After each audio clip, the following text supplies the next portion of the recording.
In this video, I'll show you how you can install Microsoft Teams on your PC or laptop. So all you need to do is go over to Google and then search for download Microsoft Teams, and you'll then find this link right there, download desktop and mobile apps, Microsoft Teams. Click on Microsoft Team and then it will send you over here. Click on download for desktop and then click on download Teams right there.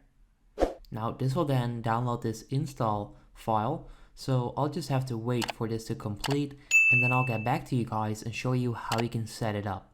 And there we go. So right now I'm going to open the file and I'm going to show you how you can set this up, and then we're pretty much set. So I'm going to open the file right now. And there you go. So right now I'm on Microsoft Teams, and that's how you can actually download Microsoft Teams on your laptop. So all you need to do next is sign in or sign up for a free account, and then you can actually start using it. So if this video helps you out, make sure you go ahead and leave a like, and then I'll see you in the next video. Have a good day.